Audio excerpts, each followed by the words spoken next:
Hello people.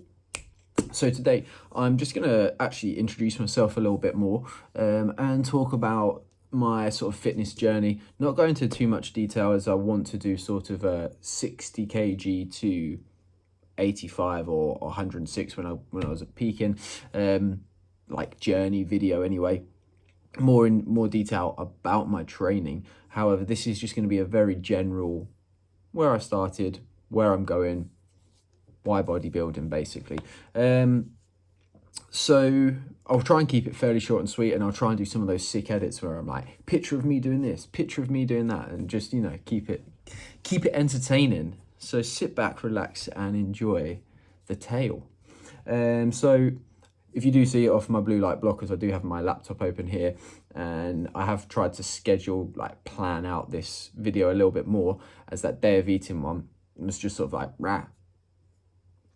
So we're going to try and change that a little bit more and improve. We're always making improvements, making gains all over the place, both physically and content creator. So starting from the very beginning, as it's normally a good place to start. When I was at school, I was always like a fairly athletic guy. Like primary school, arguably the best athlete in the school. For anyone that doesn't know, I went to a tiny primary school in the middle of nowhere where there was 40 children in the entire school. That's the entire school, not just my year. So my year had 2 other lads in. So I don't know if I can really gloat about that, but it's on my CV. Let's just say that. So I was always like fairly competitive and fairly athletic throughout obviously primary school, middle school, upper school, always quite sporty. My dad sort of took me to football from the age of 6, and I played that through till I was about 18, just as I came to university really. Throughout middle school, I was a nerd, if I'm honest, and the only reason that I was sort of into fitness or into sport like academically at this tough point was because I had to wait for a bus a few days a week to get home after school. Gave me some extra time, so I decided to take an extra degree. Didn't take a degree at middle school, an extra GCSE, that being GCSE PE. I took in my own time. Then from there, when I went into A levels, I was like, you know what, I did well at PE. It'll be good to have something that's not quite as heavy, because I was doing A-level maths, A-level physics. So I was like, I'll take PE as well, something that I can enjoy. Never really thought of it to be a career or anything like that. And yeah, I enjoyed it, cracked on really. I then, when it came to come into university, I didn't do very well, to say the least. I went through clearing. So all of the places that I applied for were like, you're actually pretty shit. I don't know if you've ever been in that situation where you're phoning up universities like, hi, these are my grades. Can I come there? And it's not a fun time when the person on the other side of the phone is like, you do realise this is this amount of UCAS points? I'm like, correct. And I got turned down by a number of universities. I think there was like 3 universities that were like, yeah, we'll take you for criminology. And obviously I didn't have enough time from clearing to visit all 3 universities and then pick which one I wanted. So the obvious way to choose what university I was going to be going for the next 3 years was which one has an American football team. Derby did, so that's why I chose Derby. I knew I wanted to play a different sport when I came to university. I knew I wanted to try something different. When I was quite young, my dad would watch American football, and I could stay up past my bedtime if I was watching American football with him. It was like, father-son thing. And like, what are you going to do, mum? Dad and I, the lads are chilling. Like, chill out. Like, leave us alone. We're chilling. We're watching football. We're lads. That started when I was youngish, and then sort of carried on until still present day, really. So I wanted to try American football. I thought it'd be pretty cool. It's a cool sport. And that's sort of when I started to become interested in working out, because when I went to sort of like the give it a go day and signed up and everything, there were guys twice my size. And that's not an exaggeration. I was about 60, 65 kilograms when I came to university. Some of the boys on the American football team were pushing 100 to 140 kg at times. So like they were double my size.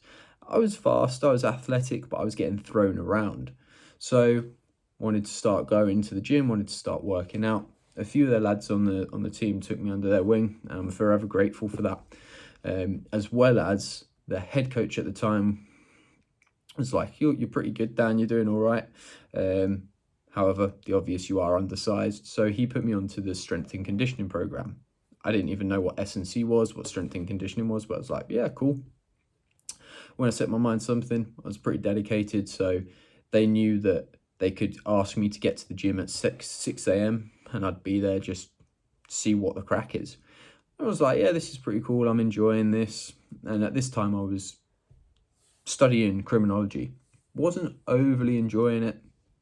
And some of the lads on the university, on the team even, were studying sport and exercise science. So I had a chat to them and see what that's about. And I was like, I think that's what I want to do. So after I'd completed a full year of criminology, I decided to change course. Started doing sport and exercise science. This is a lot more down my alleyway, and I can do strength and conditioning, so I can actually coach and actually take part and just lift some weights, and that's part of a degree for me. Brilliant.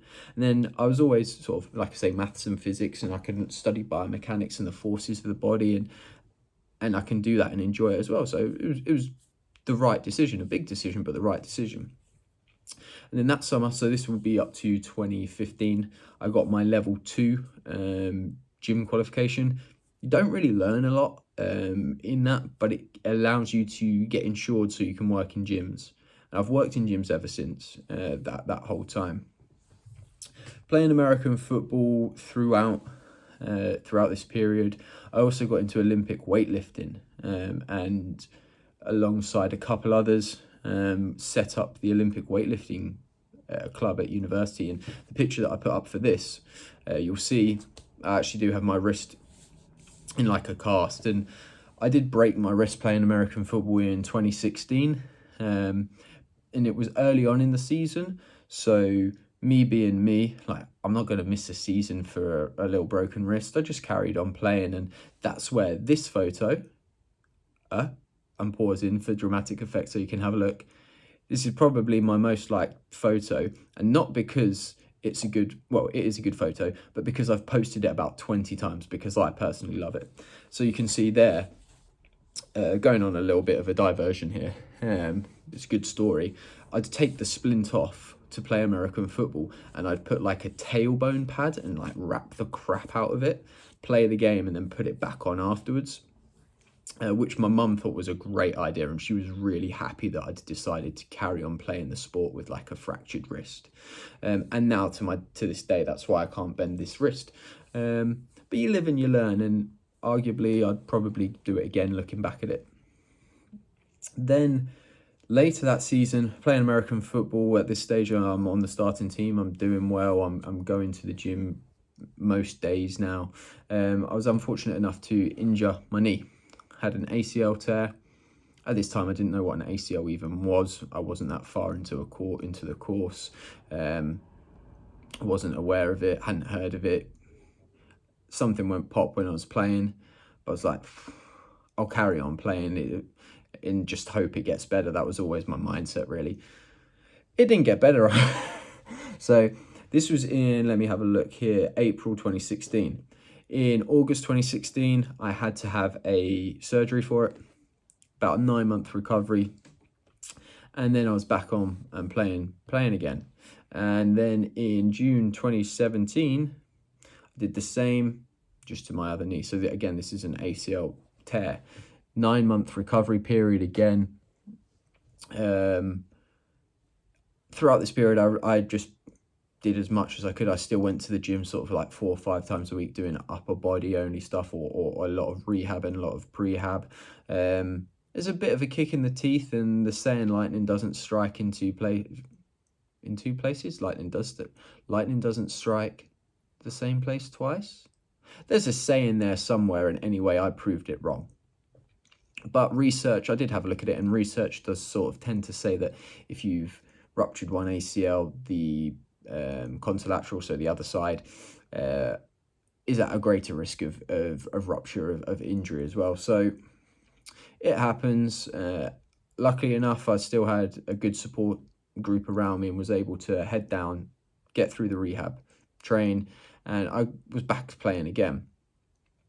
Third time, and this was when I was back now doing my masters at university. I had a year out of university, felt like I didn't really do anything. I knew I liked studying, I liked the formality of it, the do this. So came back and did my masters, and I thought, do my masters, I'm gonna be 24 years old, playing American football against 18-year-olds. I was like, I can be the big dick on campus right here. No, fucked my knee up again. You can see a common trend here. And it was at this stage, the third knee operation. This time it wasn't an ACL, it was meniscus, so it's not quite as serious. But yeah, this time I was like, okay, I've given in. Like, this is no longer my sport. So looking at training, I focused just on strength. Got some pretty good numbers, sort of like a 160 bench press, a 180 back squat, and a 220 deadlift. So like impressive numbers, I like to think, and I got fairly strong. But powerlifting just doesn't excite me. It's just not. I don't know. One heavy lift. It didn't excite me. I was enjoying training, but not a huge amount. So then I thought, all right, I'll try some like CrossFit fitness style training. Throughout this, obviously, I've got my Olympic weightlifting, a little bit of background with that. However, the mobility in my wrist, catching any sort of like front rack stuff, really didn't work very well, let's say that. So with that wasn't playing off, and last lockdown I did a load of CrossFit style work, but I knew I wouldn't be able to compete or comfortably compete just because of my shit mobility and not really enjoying it. So that leaves another sport that can really focus around the gym, bodybuilding. And that's where I decided, obviously I've had a few friends that have like competed, seen obviously a ridiculous amount of people online compete. I follow a huge amount of bodybuilders now, and I'm trying to immerse myself into the culture a little bit more. And the gym that I now work at is a very much sort of like a bit more of a meathead style gym, I'd say, where it's more focused on that. So that's what's brought me to this present day. I like to have that goal, I like to have that drive, I like to have that end goal really, and to push myself to extreme. It is quite a selfish sport. I'm lucky that I'm sort of like single. I say living alone, I'm not living alone in a flat share, but I'm sort of pretty much by myself, so I can do what I want when I want and eat what I want. So quite often, if it's just plain chicken and rice or something as simple as that, it doesn't bother me. Living up to the stereotype there, yeah, I know.